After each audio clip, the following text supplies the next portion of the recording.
മലയാള സിനിമയിൽ പ്രണയിച്ച് വിവാഹിതരായ നിരവധി താരങ്ങളുണ്ട്. ചിലർ ഇപ്പോഴും സന്തുഷ്ടമായ ദാമ്പത്യം നയിക്കുന്നു.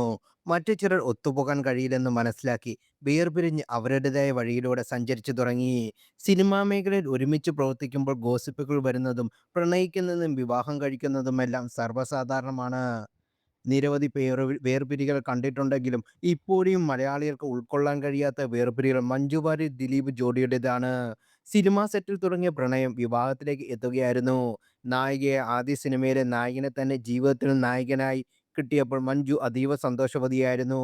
വെറും 20 വയസ്സ് മാത്രം പ്രായമുള്ളപ്പോഴാണ് മഞ്ജുവിനെ ദിലീപ് വിവാഹം ചെയ്തത്. കുടുംബത്തിൽ നിന്നുള്ള എതിർപ്പുകളെല്ലാം മറികടന്ന് 1998 ഒക്ടോബർ 20-ന് ആലുവ ശ്രീകൃഷ്ണ ക്ഷേത്രത്തിൽ വെച്ച് താരങ്ങൾ വിവാഹിതരായി. വിവാഹത്തോടെ മഞ്ജു അഭിനയം ഉപേക്ഷിച്ചു. പൂർണ്ണമായും കുടുംബിനിയായി മാറി. ചുരുങ്ങിയ കാലയളവിനുള്ളിൽ ഒരു പിടി നല്ല സിനിമകളുടെ ഭാഗമാകുകയും കഥാപാത്രങ്ങൾക്ക് ജീവൻ നൽകുകയും ചെയ്തുകൊണ്ട് തന്നെ മഞ്ജു സിനിമയിലും അഭിനയം ഉപേക്ഷിക്കുകയാണെന്ന് ആരാധകർക്കും സിനിമാ പ്രേമികൾക്കും ഹൃദയഭേദകമായ വാർത്തയായിരുന്നു. എന്നിരുന്നാലും എല്ലാവരും ആശ്വാസം കണ്ടെത്തി തങ്ങളുടെ പ്രിയപ്പെട്ട താരത്തിന് നല്ല പാതിയാണല്ലോ മഞ്ജു എന്നോർത്തത്. അഭിനയം മാത്രമല്ല നൃത്തം ചെയ്യുന്നതും മഞ്ജു അവസാനിപ്പിച്ചു. കുടുംബിനി റോളിലേക്ക് ഒതുങ്ങിയ ശേഷം പൊതുവേദികളിൽ വിരളമായി മാത്രം താരം പ്രത്യക്ഷപ്പെടുന്നുള്ളൂ. അതിനിടയിൽ ഇരുവർക്കും മകൾ പിറന്നു. മഞ്ജു ദിലീപ് ജോഡിക്കാലത്ത് ഒരു കാലത്ത് വലിയൊരു ആരാധക ബന്ധമുണ്ടായിരുന്നു. അങ്ങനെയിരിക്കെ പെട്ടെന്നൊരു ദിവസം മഞ്ജുവിനെയും ദിലീപിനെയും വിവാഹമോചനത്തിന് ഒരുങ്ങുമെന്ന വാർത്തയാണ് പുറത്തു വന്നത്. 2014 ഇരുവരും വിവാഹമോചനത്തിന് അപേക്ഷ നൽകി. 2015 ജനുവരിയിൽ എറണാകുളം കുടുംബ കോടതി ഇത് അനുവദിക്കുകയും ചെയ്തു. വിവാഹമോചന ശേഷം മഞ്ജു സിനിമയിലേക്ക് തിരിച്ചെത്തി.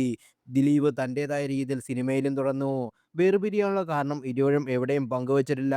പക്ഷേ നടിയെ ആക്രമിച്ച കേസ് വന്ന ശേഷം ഇരുവരും തമ്മിലുള്ള കോൾഡ് വാർ ഉണ്ടായിരുന്നു. കേസിൽ വിധി വന്ന ശേഷം മഞ്ജുവിനെതിരെ ദിലീപ് രംഗത്തെത്തുകയും ചെയ്തു. ഇപ്പോഴിതാ ആദ്യമായി മഞ്ജു വാര്യരുടെ ഇൻസ്റ്റാഗ്രാം സ്റ്റോറിയിൽ ദിലീപിന്റെ ഫോട്ടോ പ്രത്യക്ഷപ്പെട്ടിരിക്കുന്നു. നടി ആദ്യമായി നായികയായ സിനിമ സല്ലാപം ഇറങ്ങിയിട്ട് 30 വർഷം തികയുകയാണ്. ചിത്രത്തിൽ മറ്റൊരു പ്രധാന വേഷം ചെയ്ത മനോജ് ജെയിനാണ് ആ സന്തോഷം പങ്കിട്ട ഇൻസ്റ്റയിലെ പോസ്റ്റാണ് മഞ്ജു സ്റ്റോറിയിൽ ഷെയർ ചെയ്തിരിക്കുന്നത്. സല്ലാപം സിനിമ പ്രദർശനം ആരംഭിച്ച് രണ്ടാം വാരത്തിലേക്ക് എത്തിയപ്പോൾ ആ സന്തോഷം പ്രകടിപ്പിച്ച് അന്ന് അണിയറ പ്രവർത്തകർ നൽകിയ പത്രപരസ്യത്തിന്റെ കട്ടിങ്ങുകളാണ് മനോജ് ജെയിൻ പോസ്റ്റ് ചെയ്തത്. മഞ്ജുവും ദിലീപും മനോജ് ജെയിനുമാണ് ആ പത്രത്തിൽ വന്ന പരസ്യത്തിൽ ഉണ്ടായിരുന്നത്.